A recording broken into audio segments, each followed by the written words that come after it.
হাতে গোনার মাত্র কয়েকটি দিন বাকি রয়েছে বাংলার বিধানসভার। ইতিমধ্যেই তৃণমূল কংগ্রেস সমস্ত আসনে প্রার্থী দিয়ে দিয়েছে, সিপিআইএমও প্রস্তুত, ওদিকে নওশাদ সিদ্দিকী এবং হুমায়ুন কবিররাও প্রস্তুত। চারিদিকে প্রচার চলছে, কিন্তু বিজেপি এখনও সম্পূর্ণ প্রার্থী দিতে পারেনি, কয়েকটি আসন ফাঁকা রেখেছে।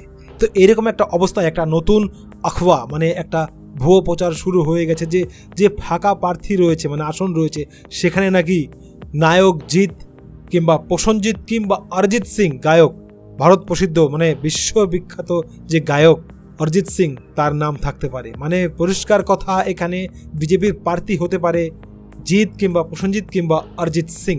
তৃণমূলে বেশ কয়েকজন বড় বড় নায়ক নায়িকা প্রার্থী হয়েছে, সেদিক দিয়ে বিজেপিতে তেমন কোনো বড় নায়ক গায়ক প্রার্থী হয়নি। তাই অনেকে ভাবছে এবার প্রসেনজিৎ, জিৎ কিংবা অরিজিৎ সিং বিজেপির প্রার্থী হতে পারে। তো কতটা সত্যতা রয়েছে এ বিষয়ে এখনও তেমন খবর পাওয়া যায়নি, কিন্তু গোপন খবর, ভেতরের খবর, কথা চলছে প্রার্থী হতেও পারে জিৎ, প্রসেনজিৎ কিংবা অরিজিৎ সিং।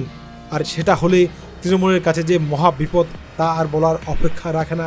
এমনিতেই তৃণমূল যায় অবস্থা, তার মধ্যে যদি আবার এরা প্রার্থী হয়ে যায় তাহলে বাংলার বুকে একটা বড় ভূমিকম্প হবে, সেটা বলার অপেক্ষা রাখে না।